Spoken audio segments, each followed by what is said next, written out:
La fraude Bonical donc exposée, ça fait plaisir, on va pouvoir tourner cette page sombre du MMA. Ça parlait de Khamzat, ça parlait d'absolument tout le monde, tranquille, je les fracasse. Bah il s'est fait froisser par Monsieur De Ridder, qui reste invaincu à l'UFC, qui est finalement une très bonne signature, alors que, enfin, en vrai je tiens à le dire, je pensais que le mec était vraiment rincé quand il est arrivé et que son prime était derrière lui. Bah finalement il était 13ème avant sa victoire contre Bonical, et lentement mais sûrement ça devient un contender chez les middleweight. On va voir tout ça ensemble, c'est parti, générique. Soit.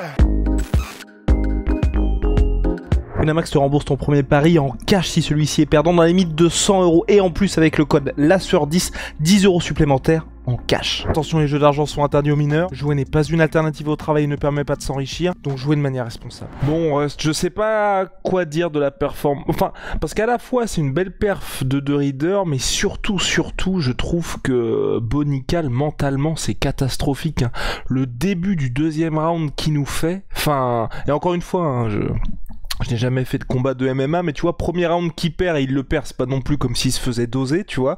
Mais l'attitude dans le deuxième, terrible. Bah en fait, c'est ça, c'est sans nous être des combattants professionnels. En fait, on peut le comparer aux autres combattants professionnels. Et encore plus, disons, à ceux qui ont été champions et comment est-ce qu'ils étaient avant de le devenir. Alors, il y a des exceptions. Les gens parlent là notamment, pour la discussion de Bonical, de Charles Oliveira, qui était connu pour ne pas avoir un énorme mental au début de sa carrière et qui, après, il a trouvé un second souffle, comme on le sait, et il est devenu champion, et il est devenu celui qui revient d'entre les morts à chaque fois, etc. Mais il n'y avait pas ces ambitions-là aussi pour Charles Oliveira en début de carrière. Ouais, alors il y a ça, il y a le fait que Charles Oliveira, il ne trash-talkait pas autant les potentiels rivaux qu'il allait affronter ensuite, parce qu'effectivement, comme tu l'as dit tout à l'heure en intro, Bonical expliquait que la lutte de Khamzat Chimaev était ridicule, que la lutte et la manière dont Dricus du Plessis utilisait sa technique pour mettre les autres au sol était ridicule aussi, et que grosso modo, quand il allait arriver, il allait montrer à tout le monde pourquoi il y a des niveaux. Et là, c'est même pas une paraphrase, c'est comme ça, ce sont les termes qu'il utilisait.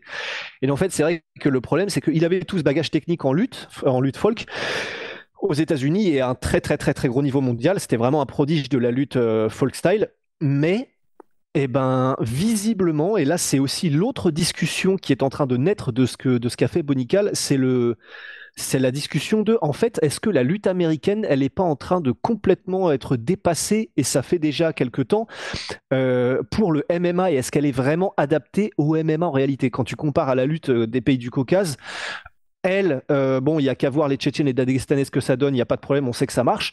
La lutte américaine, c'est pas si évident. Et même quand tu prends les Henri Cerudo, quand tu prends les Cormier, ils ont utilisé leur lutte, mais c'est pas grâce à ça qu'ils sont non plus devenus champions et qui sont devenus les monstres qu'on connaît.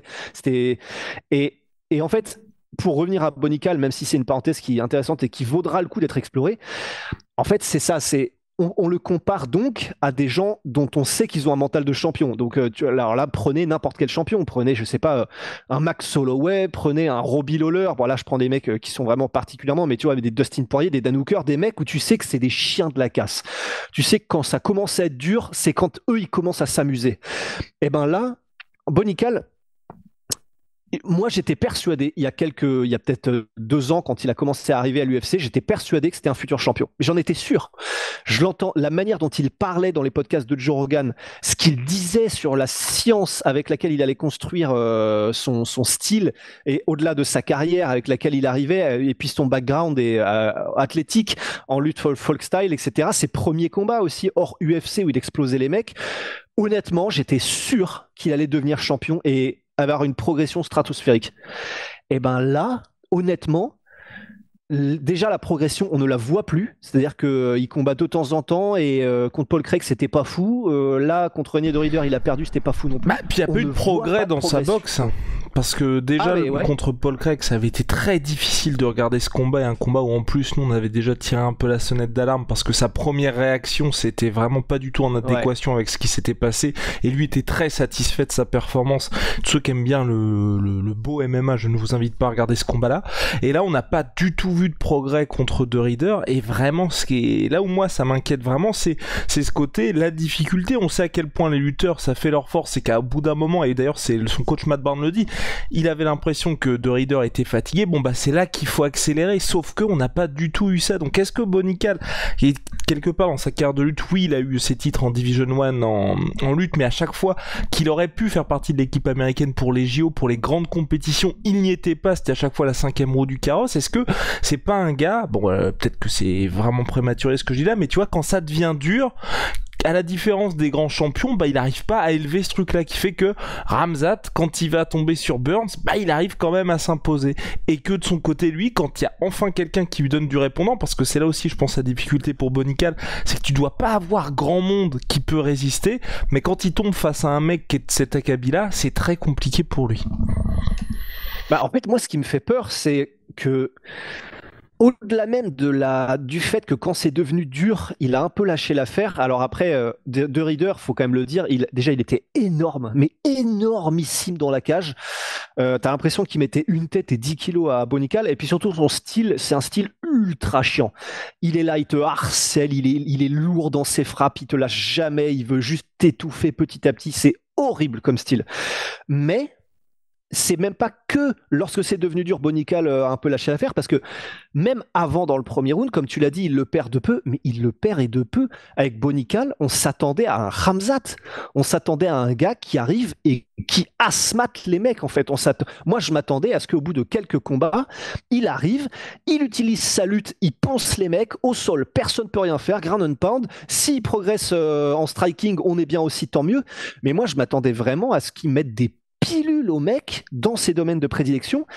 Là, en fait, il n'y a aucun domaine aujourd'hui, maintenant, où personnellement, quand je vois Bonical, où je suis serein pour lui, même pas en lutte. Mais ce qu'on s'était dit après l'interview, une fois qu'il avait été chez Joe Rogan, il y avait pas mal de trucs qu'il disait où avec Rust on était assez conquis, parce que typiquement le gars s'entraîne pas tous les jours, contrairement à beaucoup de combattants, parce qu'il dit bah moi j'ai besoin de me sentir frais. Enfin, on sentait que le gars, en gros, cette interview, on était après ce truc-là, on était bon, le gars a un système, est très intelligent, il sait parfaitement gérer ses entraînements, ce ne sera jamais une star parce qu'il prend pas des risques ou tout est parfaitement cadré, mais on a confiance en là où il va aller. Et peut-être que c'est là aussi la différence entre les Khamzat, les Khabib, les mecs comme ça, qui eux ont vraiment leur plan A et on ne va pas du tout dévier de ce plan-là parce qu'ils savent qu'ils sont meilleurs, alors que de son côté Bonical était en mode bon, ok j'ai ma lutte, mais une fois que je vais aller au sol, ça va peut-être être compliqué face à De Ridder parce qu'il y a le danger de toutes ces soumissions. Et donc, je vais faire un combat comme ce que j'avais fait contre Paul Craig. Peut-être qu'il y a eu ça aussi. Et que là, ça va être un peu compliqué, enfin je sais pas à quel point il a confiance en sa lutte, tu vois, mais de se dire il faut uniquement que ma force c'est ça, il faut que je roule sur les mecs de cette manière là, parce que là je pense aussi qu'il y a peut-être eu on n'a pas eu d'interview depuis de Matt Brown, mais peut-être de game plan du côté de Bonical, ou peut-être que lui n'a pas respecté le game plan qui avait été mis en place, parce que ce qu'il voulait faire, t'as du mal à te dire que ça allait passer contre De Ridder quand même. Mais parce que qu'est-ce qu'il voulait faire en fait? Moi vraiment honnêtement je me demande, tu vois, parce que de ce qu'on a vu contre René De Ridder, même dès le début du combat, à part faire un peu de clinch contre la cage et faire des 1-2 précipités où il a même pas le temps d'installer son jab ou quoi, et d'ailleurs où il se faisait immédiatement timer sur des entrées en clinch, je n'ai pas vu quoi que ce soit de construit, ni quoi que ce soit où je me dise ah d'accord c'est ça qu'il veut faire. Vraiment, je ne comprends pas, tu vois. À la Paul Craig, tu vois. Victoire à la Paul Craig, tu vois. Tu gagnes un peu à la touche, et puis voilà, ça te permet de cocher cette case. Mais après, comme tu l'as dit, en fait, le gros problème, c'est que, et nous, effectivement, après le combat contre Paul Craig, on était un peu alarmés parce que, effectivement, on s'était demandé est-ce que c'est peut-être qu'il fait exprès d'être un peu de mauvaise foi pour faire parler, d'être un peu le vilain, ce qui, c'est vrai, fait parler, fait vendre, etc., mais qu'il est conscient quand même qu'il a été limité contre Paul Craig. Ben là, j'ai pas l'impression en fait, parce que oui, c'était le même truc que contre Paul Craig, mais contre Paul Craig, c'était laborieux aussi. Donc en fait, ça voudrait dire qu'il a. Ça me paraît fou. Ça n'a aucun sens pour moi que. Ça me paraît complètement dingue. Complètement dingue. Non mais en fait, oui, parce que ça n'a aucun sens pour moi qu'avec des gars comme Matt Brown et Thiago Alves dans le corner, et surtout Matt Brown en tant que head coach, qui soit arrivé sans avoir de game plan. Ça n'a aucun sens. Donc forcément, ils en avaient un. C'est juste que donc, soit il n'est pas arrivé à le mettre en place, soit il n'a même pas essayé, et ce qui serait très problématique aussi en termes de coaching, enfin de coachabilité. Mais quel que soit ce qui s'est passé ou ce qu'ils avaient prévu, c'est impossible que ce qu'ils avaient prévu, c'était ça. C'est impossible qu'ils avaient prévu. Alors, premier round, tu nous fais un truc, tu sais, qui se finit en split décision où on sait vraiment pas. Tu nous fais un truc comme ça, tu vois, dans tous les domaines. Donc c'est impossible. Mais donc, quel que soit ce qu'on en tire en fait de ce combat, c'est alarmant. Parce que s'il voulait faire du MMA total pour montrer qu'il n'a pas besoin que de sa lutte, il s'est fait bouffer en MMA total par René Drieder qui a montré qu'il était plus vétéran, qu'il était plus un chien dans tous les domaines et à harceler, etc. Avec le clinch, les coudes, les machins, il fait plus mal. Donc sur ce qui est du MMA total et des transitions, il a mis un takedown lui-même dans le combat, mais enfin il s'est fait retourner aussi ensuite. Et il tente la guillotine qui est pas un choix très intelligent non pas plus. Un choix super judicieux. Quand il est sur son dos, c'est pas comme s'il s'en sortait direct en mode grosse hargne et tout ça, je vais m'en sortir, je n'accepte pas, fierté, etc. Debout, il a rien montré. Donc, quelle que soit la manière dont on essaie de se dire, il a peut-être voulu faire ça ou ça, dans tous les cas, c'est au mieux laborieux, au pire alarmant. Pour un gars qui avait de telles attentes, qui parlait autant et qui a un tel background et de telles accolades en lutte. Donc en fait, maintenant, je suis très curieux parce que je suis curieux de savoir ce qu'il va dire. Parce qu'après avoir chié sur Dricus, sur Khamzat, ce qui était bien, enfin dans le sens, c'est aussi ce qui fait vivre le sport des mecs qui trash talk, qui disent ça. Le problème, c'est quand tu trash talk et que tu dis ça, que quand tu fais des performances un peu moisies contre Paul Craig, tu continues de dire non, moi ça m'a c'était très bien. Enfin, ce qu'on veut nous en tant que public et en tant que fan, c'est oui des gars qui disent des trucs de fou, du trash talk s'il faut, mais par contre, Conor McGregor style, quand tu te prends une branlée, tu le dis, j'ai merdé là et là, ça je le ferai plus jamais, je me suis pris une branlée, je machin. Là, il y avait tout ce trash talk, et quand il prend un petit gâteau d'humilité, là, une petite leçon d'humilité, zéro remise en question comme il faudrait, et que de la mauvaise foi, et donc tout ça pour en arriver à cette performance. Je suis curieux de savoir ce qu'il va dire, mais j'ai pas confiance. On a quand même eu une vraie réaction, et ça, ce que j'aime bien. Donc, il y a 17 heures, Bonical a réagi à sa défaite, et on voit qu'il prend les choses au sérieux. Je trouve que c'est assez encourageant pour la suite. Reconnaissant des hauts et des bas, je serai de retour. Ah, c'est en léger, mon Shegay. Hein. Ah ouais, d'accord. Ouais. Un homme de peu de mots, mais... Bon bah d'accord. Non, c'est tendu, c'est compliqué. Bah, de toute façon, il va falloir une vraie remise en question parce que là, la défaite, elle est quand même salement. Enfin, c'est difficile parce que là, se relever de ça et de perdre de cette manière, c'est ultra compliqué. Et puis surtout, ça pose quand même beaucoup de questions sur aussi la mentalité du gars. Je sais pas ce qui va se passer du côté de l'UFC parce que cette année, il y avait ça aussi. S'il y a une stat, je crois qu'ils sont là. C'est 13 victoires, 22 défaites. Enfin, quelque chose comme ça. Tous les combattants invaincus à l'UFC en 2025. Il y a quand même pas mal de gars qui se sont pris, que ce soit Peyton Talbot, que ce soit Umar Nurmagomedov. Là maintenant, Bonical, c'est un petit peu compliqué pour eux. Mais c'est vrai que là, la manière avec laquelle il a perdu contre De Ridder, bon, va falloir peut-être aller un peu plus au charbon, mais c'est vrai que c'est jamais un mec qui a pris particulièrement de risques aussi, Bonical, tu vois. Bah en fait, c'est ça. C'est que visiblement, c'est un mec qui aime quand les choses sont propres, mais là, il a fallu aller au charbon, il était pas là. Et que faire maintenant? Parce que si quand il est propre, il n'arrive même pas à passer des top 15, enfin je veux dire des mecs qui sont entre la 15e et la 10e, ben c'est problématique parce que donc ça veut dire qu'il peut pas faire ce qu'il fait d'habitude, c'est-à-dire combattre proprement et puis essayer de dépasser les mecs. Il n'a visiblement pas ce qu'il faut pour y aller en mode chien de la casse, Dustin Poirier, Dan Hooker et donc René Drieder, Dricus aussi on peut citer. Donc c'est compliqué. En fait, tu vois, j'écoutais Luc Thomas qui en parlait et il disait un truc qui est intéressant aussi. Il disait, bon, enfin en fait ce qui est en fait un résumé de ce qu'on vient de dire, mais il disait il y a plus nulle part où il peut se cacher maintenant, Bonical. Après la défaite contre Paul Craig, il pouvait dire victoire. Ouais, mais j'avais aucune victoire, pardon, putain, t'as vu que ouais. Après la victoire contre Paul Craig, en gros, il avait dit bah oui, mais j'avais aucune raison d'aller au sol contre Paul Craig, il a soumis en KLAF, c'était dangereux, autant que je reste dans mes forces, etc. On pouvait, donc tu sais, ça tenait, c'est-à-dire que c'était pas du tout pas de panache, hein, attention, mais ça se tenait rationnellement. La victoire qu'il avait eue contre pas Marcus Brimage, le gars qui était juste avant ça. Oui. Ouais, tu vois, qui ressemble un petit peu en termes de nom. Et ben, c'était pas fou non plus, mais je sais plus ce qu'il avait dit, mais c'était en mode ouais, moi ça me satisfait, mais je vais faire mieux la prochaine fois. Enfin, je sais plus comment il avait dit, mais c'était pas hyper rassurant non plus. Mais on pouvait se dire bon, on va attendre la progression, on va voir comment ça se passe. Il y avait peut-être ça là, effectivement il y a peut-être ça là. Ouais. Là, à part le fait que le style de Régnier de Reader est chiant, on n'a vu aucune progression, si ce n'est pire, c'est-à-dire une régression, notamment en termes de lutte, etc. En termes de striking, on voit pas de progression. Et donc là, il n'y a plus nulle part que Bonical puisse utiliser comme excuse pour dire bah oui, mais là il y avait ça. Et c'est pour ça qu'on va vraiment voir de quoi il est fait, parce que comme tu l'as dit, c'est même pas une défaite à la Peyton Talbot ou à la Nurmagomedov où, disons, c'est quand même deux défaites différentes parce que c'était à des niveaux différents. Il y en a un, c'est pour le titre, mais Peyton Talbot, il s'est pas fait déglinguer, il s'est fait battre, il s'est fait dominer, il s'est pas fait déglinguer. Bonical, il s'est fait non seulement battre et dominer, mais déglinguer.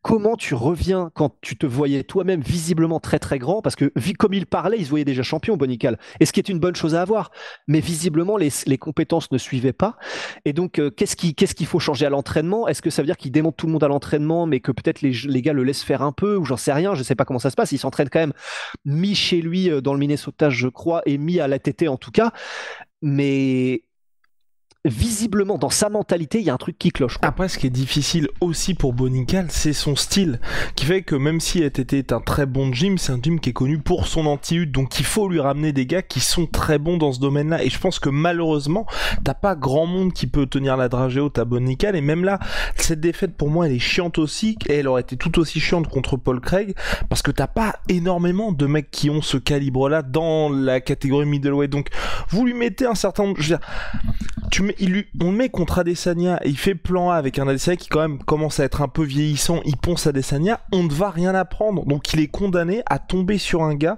qui est soit un très bon lutteur, soit un mec qui est ultra dangereux en soumission pour qu'on se dise ah on va voir ce que ça donne, parce que contre n'importe quel, je veux dire, enfin typiquement à part des mecs qui sont comme Nassour, comme Ramzat Chimaev, comme Dricus Duplessis, enfin Robert Whittaker ça pourrait être intéressant, et j'oublie peut-être un Boog, enfin je veux dire même un Sean Strickland je le mets largement favori contre un Sean Strickland, donc à part les gars qui sont ultra bien classés, je pense qu'il les ponce, et c'est le gros problème de Bonical aujourd'hui. Tu penses que Bonical ponce les mecs qui sont pas très bien classés?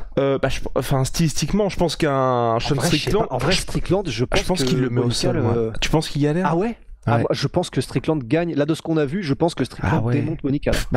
En gros, moi, ce que je me dis, c'est avec ce qu'on a vu là, et puis même, de ce qui se passait, c'est selon moi, il met tout le monde au sol, il les explose, et malheureusement, quand il y a des gars comme Paul Craig et comme notre cher de Reader, là, c'est beaucoup plus compliqué.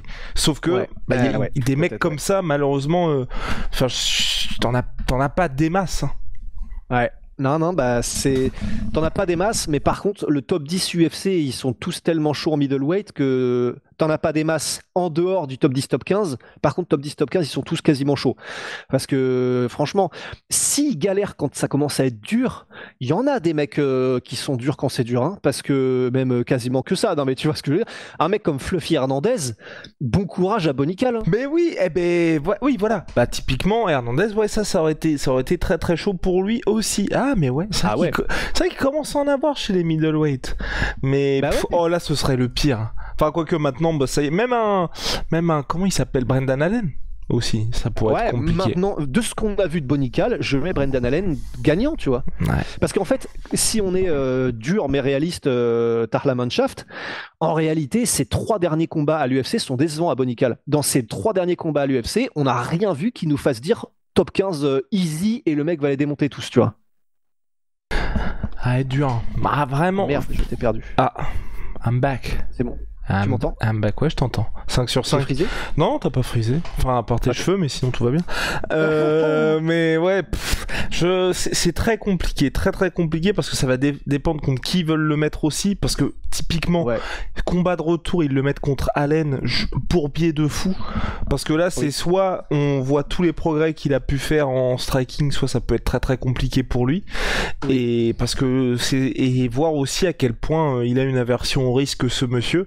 Parce que là il entre dans les moments où c'est des combats qui sont vraiment durs, et donc forcément ça veut dire se mettre un peu plus en danger, on va dire, entre guillemets, tu vois. Et et puis en plus de ça, tu sais, moi, ça m'avait saoulé quand il avait dit, c'était il y a 1 an et demi ou je sais plus trop quoi. Ouais, de toute façon, j'ai le temps pour ma progression. Je vais prendre 2 mois pour aller chasser dans le Montana. Enfin, ça m'avait saoulé. Tu sais, j'étais en mode, mais mec, enfin, c'est ta carrière, faut avancer maintenant. Enfin, c'était assez frustrant. Donc là, c'est même pas comme si il pouvait dire, ok, c'est vrai que là, il faut que je reconsidère tout. Je prends 1 an. Il a déjà fait ça de prendre trop de temps entre les combats. Donc c'est-à-dire que même ça, c'est pas, il peut le faire, mais même ça, là déjà que sa hype, elle a pris une balayette mais monstrueuse à côté de la piscine. Si en plus il reprend 6 mois, 1 an, Mais c'est tendu, hein. Mais ce qui est terrible, c'est les résultats des combats, tu vois, parce que d'un côté, Khamzat Chimaev, combat contre Kamar Ousmane, il essaie à tout prix de le finir au premier round, ça devient de plus en plus compliqué.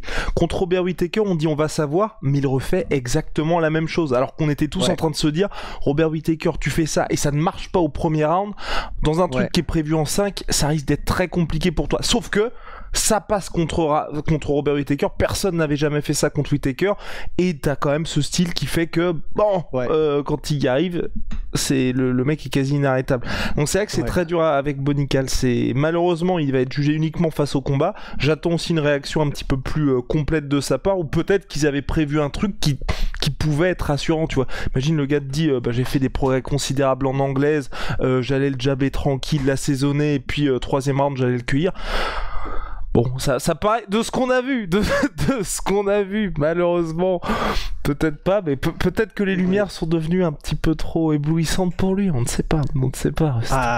On va voir, effectivement. Enfin, affaire à suivre. En tout cas, ça se passe toujours sur MySweetPea, MyProtein, moins 30% sur tout MyProtein avec le code La Sueur. Et puis Holy Moly, révolution dans les boissons énergisantes, je suis en train de regarder. Il est où, je vais aller chercher. Oh, t'inquiète pas. Non, j'ai pas le petit Lil Hank. Donc ils font thé glacé, boisson de réhydratation, il a tout. Et puis il y a plein de nouvelles saveurs, les milkshakes également. Code La Sueur 5, moins 5€ si vous avez déjà commandé chez eux. Code La Sueur 10, moins 10%. Bye.